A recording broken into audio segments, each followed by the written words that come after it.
Welcome to the Bill Frantz Show. I'm James Croft, your special guest.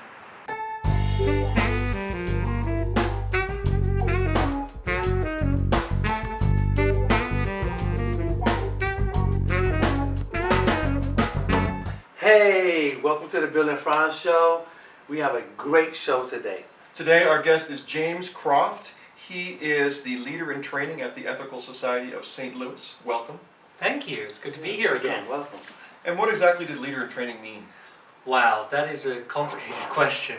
So, the Ethical Society of St. Louis, for everybody who doesn't know, is basically a congregation, a humanist congregation, and it is led by Kate Lovelady, who is the professional leader of the community. She speaks on Sundays and she gives pastoral care to people, and she does all the sorts of things that a pastor or a priest might do in a traditional religious community, except for this humanist community, and I'm training to be in that role at some ethical society in the future. And part of the training program is to spend a year as a sort of Jedi Padawan to an existing leader. Yeah, they call it an internship, which seems too small for your status. Exactly. I'm going with Padawan. So a sort of apprenticing with an existing leader, and that's what I'm doing right now. I started work at the end of August, and so I've been doing it for 3 months now. It feels like a lot longer, but it's only been three and a half months or so. One heck of 3 months, hasn't it, James? It has been. It's been an extraordinary learning experience and exhausting, and yeah. But you're on your way. Yes, I'm on my way. I'm a quarter done. I only have to get through to next August. Okay. But let's find some time to write my book and dissertation at the same time. Oh, no problem. We should have no problem with that. But so some of the intensity up to 3 months has been in the news all over the world. Yeah. And James has been actively involved in some of the Ferguson protests. One thing I want people to know is that since the shooting of Michael Brown, there have been protests of some sort pretty much every day in the St. Louis area. Yeah. There have been mainly young people protesting on the streets, marching, doing sit-ins, holding workshops where they're teaching themselves about non-violent protest methods and things like that, pretty much every single day since the shooting. And what many people don't recognize is that it is extremely well organized and, I would even say, sort of professional protest movement. Do you think that because of what happened in Ferguson and the protests going around the country, do you think there is an eye now on what the real situation is historically? Yes. I mean, what do you think? I think so, but I mean, this conversation has been so distant and we haven't really talked about it at all in this country. Is it, do you think people around the world know now that there's an inner, deeper problem in American society? Or Police brutality and with or without race in mind? Or right, with race in mind, because I think a lot of it plays historically. I think, I'm not saying it, I just think that because of the institution of racism, and I kind of think it's systemic in America, but I don't know if everybody knows that. Do you think this is giving people an idea around the world what is actually going on in America as far as some parts of America?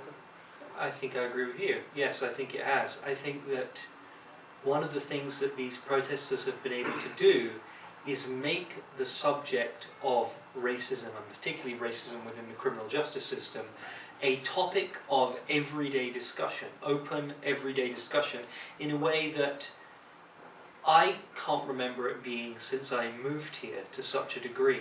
And that doesn't mean the issues didn't exist. Right. I mean, as you say, these are underlying structural problems that have existed for many, many decades. And one of the most hopeful things to come out of this, and I do take a lot of hope from this protest movement, is that I think it's become on the top of the political and civic agenda to talk about racism and racial injustice in policing.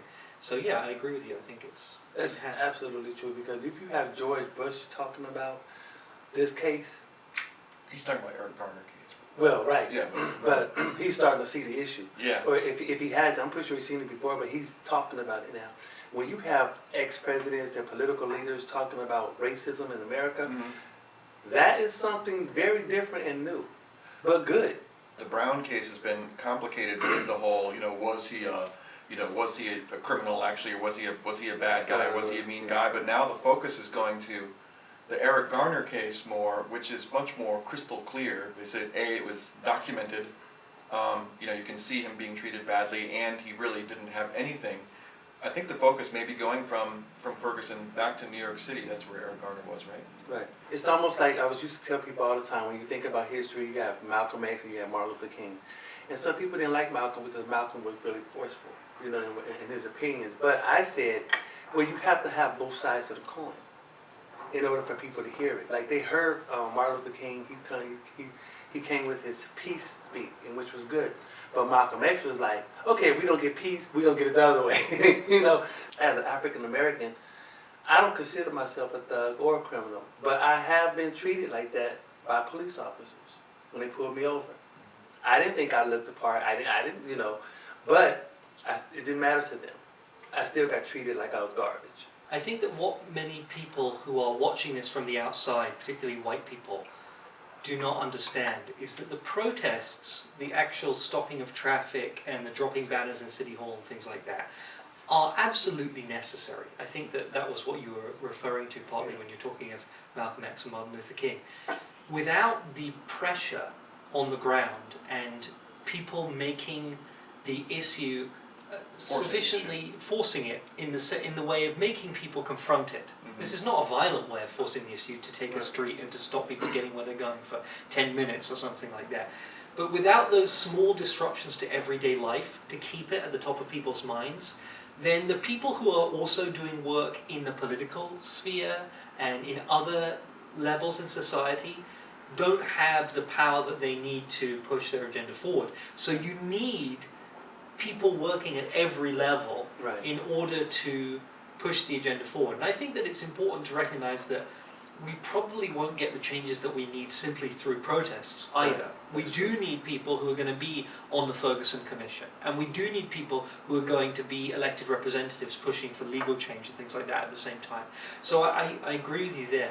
I think talking about the focus sort of shifting to Eric Garner because it's a more clear-cut case, I can see absolutely what you're saying. I think there's always a challenge with social movements of who becomes a figurehead of it, and you don't get to choose that. And it's not as if Michael Brown won the lottery and became a figurehead for a social movement. He's dead, he was killed. And I honestly don't believe he should have been killed. I think that that's actually pretty clear when you look at the evidence that he should still be alive today. And when it's possible for police to arrest mass murderers or people who are in active hostage situations and things like that without killing them, it should be absolutely possible to engage with this young person who was walking in the middle of a street without killing them. It seems to me outrageous that he's dead, and it would be a shame if there is a focus on the latest case in New York, that people sort of use it as an excuse to say, oh well, maybe Mike Brown deserved it, but Eric Garner did not. I think that we really need to keep a focus and say, no, it is not acceptable for the police to respond to these routine engagements with people of color on the street with violence so extreme that it ends up with a human being being killed. Okay, we'll take a break and we'll be right back with some more of this. If it feels right, then do it. Acts nice, and maybe for you and how far so fast. All caught up in the kick-ass, kick-ass, kick-ass, kick-ass. All caught up in the kick-ass, kick-ass, kick-ass, kick-ass. All caught up in the kick-ass. The fight worth fought ain't no fun, but you know it's gotta be done. Sit back, relax, and kick ass. All caught up in the kick-ass, kick-ass, kick-ass, kick-ass. All caught up in the kick-ass, kick-ass, kick-ass, kick-ass. All caught up in the kick-ass,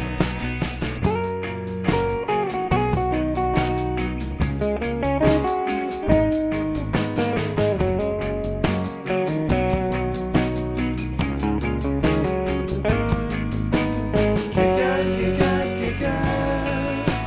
All caught up in Kick-ass, kick-ass, kick-ass. All caught up in the kick-ass. Fly swat, mosquito be gone. I win. And time to move on. Home run, score, touchdown. All caught up in the kick-ass. Kick-ass, kick-ass, kick-ass. All caught up in the kick-ass. Kick-ass, kick-ass, kick-ass. All caught up in the kick-ass. Hey! Crushing it! Hey! Welcome back to the Bill and Frantz Show. We're going to continue on with the subject, and we're going to keep getting information from James. I guess the only other thing that I feel like I want to say, because we could talk about this for days and days, and people have been and people will be, is that if there are people watching this who don't understand what the protests are about and are made nervous by them, I want people to know that they don't have anything to be afraid of. These protests, as I said, have been going on pretty much every day for more than, I think, 150 days now, something like that. It's been a very, very long time. And the vast majority of these protests have been completely non-violent. And there have been some small incidences of property destruction around the vicinity of protests, with some strong evidence suggesting that it's not actually protesters who's causing that. But in general, these are totally non-violent protests, and when you go to these protests, one of the things I've been astonished by is the amount of joy and camaraderie and goodwill there is there. This is a hopeful movement of people who really believe that America can be a better country than it is. And I think everyone should be supporting it. If it's done right, America will come out better at the end of this. Because there's nothing, I mean, like I've always said, I told Bill when I first moved to Missouri, I said, you know, I've never really felt racism in El Paso, Texas, because we were so mixed. I felt the pressure when I came here. But I think we'll get change in America. All right. So, peace on earth, goodwill towards men. We're going to move on to a lighter subject, which is everyone's very excited about the Star Wars preview that came out. The segue being, of course, that in the first scene you see a black stormtrooper, which freaked out some people. The important question is... Did he really? Well, supposedly, but nobody I know was freaked out about it. The only question is, hey, aren't the stormtroopers clones? But then, so the answer could be, maybe he's just in disguise, or maybe they got rid of all the clones now that it's 20, 50 years later. I'm just glad to see some brothers that are stormtrooping, you know. Yeah. That's all I'm glad about. But it really looks like, it's going to be a good movie. I hope You so. know, it looks like it but trailers can always trick you. They can. You know, they can trick you well. So, but what they have so far has my interest. Yes, definitely. The question is not will it be better than the episodes 1 through 3, which is pretty clear. The question is will it be up to the quality of the original 3. Well, it is impossible for any movie to be worse than the prequel. So they've got a very, very low bar that they have to clear. I always had, before the trailer came out, a lot of optimism about this movie because Disney makes great movies. Disney knows how to make great movies, particularly movies which are sort of mythic in quality. Their movies take these big storylines that are sort of narrative arcs for the whole human species throughout its whole history, and it does those sorts of things very well. They're sometimes not the most socially conscious and creative of movie makers. I remember when they announced the cast of this new movie, and it was basically all dudes, and everyone was like, what? Where are the women characters? Which is a perfectly legitimate question. And so there are things to be concerned about, but I'm pretty sure that they are going to be able to make an exciting, well-plotted, fun Star Wars movie. And in comparison to Star Trek, where I expect a lot more, that's all I want out of Star Wars. Fun and exciting and well-plotted, that's all. I am with James on this, but put some ladies in there, because there's nothing wrong with, you know, you gotta have that too. Well, there's some ladies in the preview. At least one. What? I want a gay Jedi. That's what I'm holding out for. Already. You know what? And We may just have one. Well, they're supposed to not have romantic relationships, right? They're supposed to restrain Oh, but themselves. Anakin did. Look what happened Exactly. Turned out fine. Right.